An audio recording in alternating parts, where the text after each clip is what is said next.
Assalamualaikum warahmatullahi wabarakatuh. Perkenalkan, nama saya Rois Amrullah Akbar, calon guru penggerak angkatan 3 dari SMA Negeri 1 Muncar, Kabupaten Banyuwangi.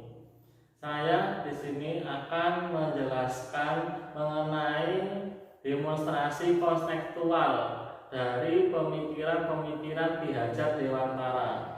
Yang pertama berkaitan dengan ide atau gagasan Ki Hajat Dewantara, yaitu bahwa pendidikan merupakan tempat persemaian benih-benih kebudayaan yang ada di masyarakat kebangsaan. Pendidikan dan kebudayaan itu saling berkaitan. Pendidikan selalu bersifat dinamis, begitu juga untuk kebudayaan. Jadi pendidikan dan kebudayaan ini selalu mengalami perubahan sesuai dengan kodrat alam dan kodrat zaman. Tapi satu yang perlu diingat, yaitu jangan sampai melakukan perubahan yang melupakan nilai-nilai budayanya sendiri yang hakiki dalam masyarakat. Kedua, peran pendidik, bahwa peran pendidik sebagai penuntun tumbuh atau hidupnya kekuatan kodrat yang ada pada anak, agar dapat memperbaiki laku dan sikap serta tumbuh kembangnya kekuatan kodrat anak itu. Jadi pendidikan harus memanusiakan manusia dan memperkuat nilai-nilai kemanusiaan. Pendidik dalam hal menuntun harus disesuaikan dengan kodrat keadaan, yaitu kodrat zaman dan kodrat alam. Yang pertama, kodrat zaman. Zaman pada saat ini menuntut penguasaan teknologi dan pembelajaran harus diarahkan untuk mampu menjawab tantangan era revolusi industri 4.0. Sedangkan kodrat alam, yaitu setiap sekolah kita harus memahami bahwa memiliki kondisi lingkungan yang berbeda-beda.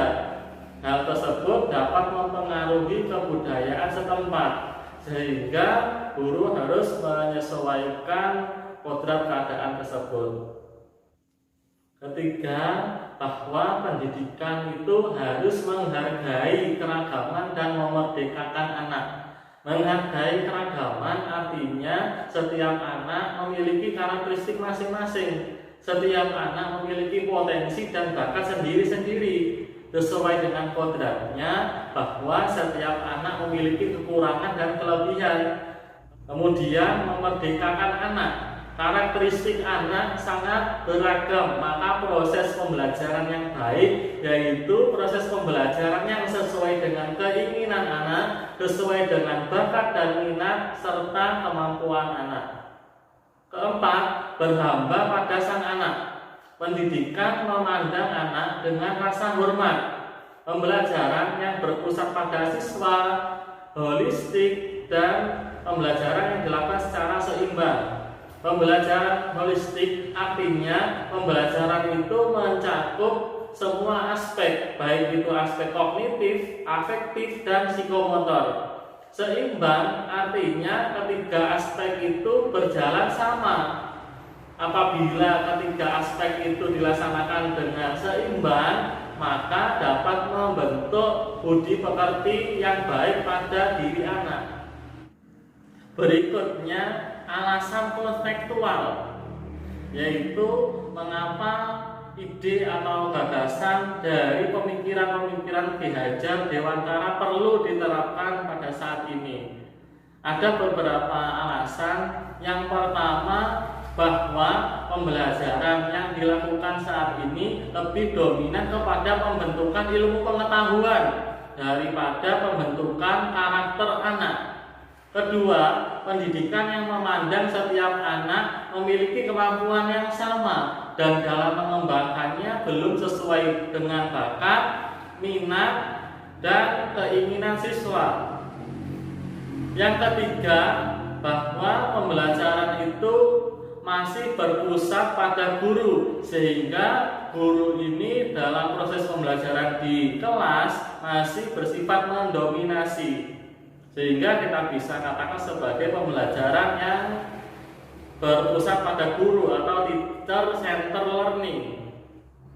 Untuk demonstrasi kontekstual pada modul 1.1 saya mengangkat tema mengenai konsep perubahan yang dilakukan oleh Ki Hajar Dewantara. Sangat menarik jika kita bahas mengenai konsep perubahan ini, bahwa konsep perubahan itu yang mudah kita gambarkan seperti sistem tata surya, bahwa pendidikan dan kebudayaan itu selalu dinamis dan terus bergerak menjawab tantangan zaman, seperti halnya dengan planet.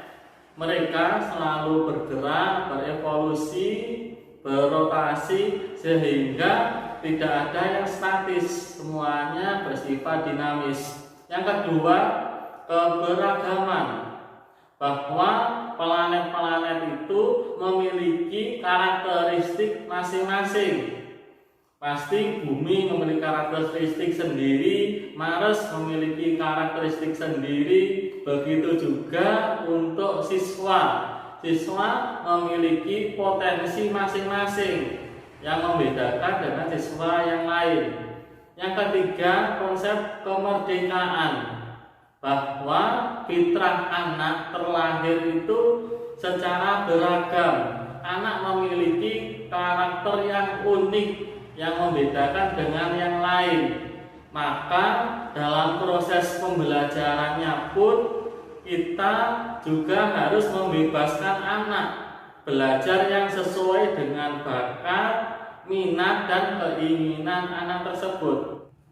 Dalam menerapkan ide atau gagasan dari pemikiran Ki Hajar Dewantara, pasti akan ditemui suatu tantangan. Ada beberapa tantangan yang pastinya akan dihadapi nantinya.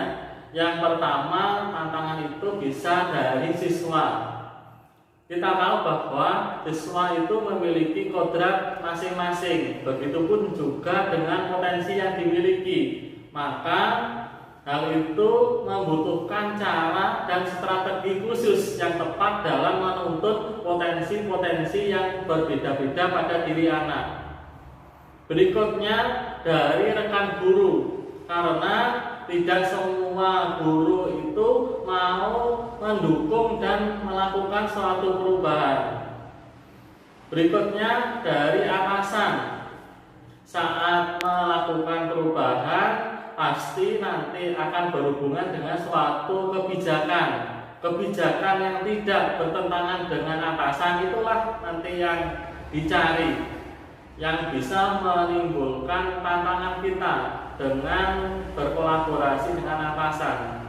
Berikutnya dari lingkungan, bahwa fasilitas yang dimiliki oleh sekolah antara sekolah kota dengan sekolah desa pasti berbeda-beda. Di sekolah desa pun juga berbeda-beda. Maka ini menjadi suatu tantangan tersendiri dalam melakukan perubahan.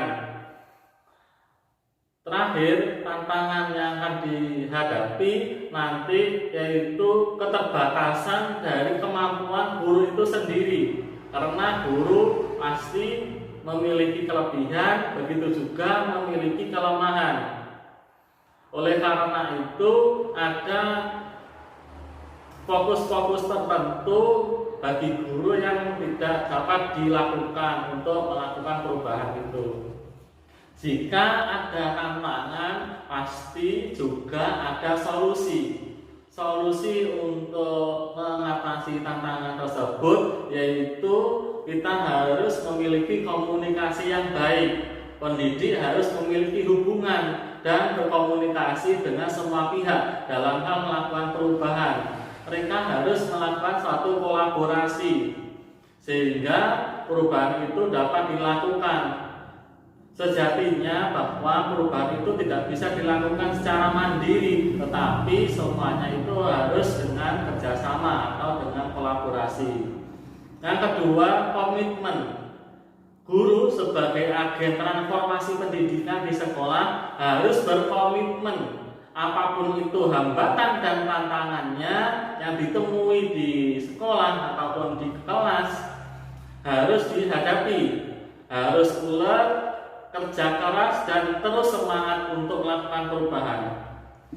Ketiga, harus kreatif dan inovatif. Melalui kreasi dan inovasi pendidik, maka akan mampu melakukan suatu perubahan dan memerdekakan anak. Yang terakhir, guru harus upgrade. Pendidik itu tidak boleh puas diri terhadap apa yang sudah dicapainya. Melalui refleksi dan kolaborasi secara terus-menerus melakukan upgrade kemampuan diri, maka guru itu akan dapat menuntun apa? Menuntun laku dan tumbuh kembangnya kodrat pada anak. Terima kasih, itulah paparan saya terkait demonstrasi konstekstual modul 1.1 tentang filosofi pemikiran Ki Hajar Dewantara. Sekian dari saya, mohon maaf apabila salah kata. Terima kasih, salam dan bahagia, salam guru penggerak. Assalamualaikum.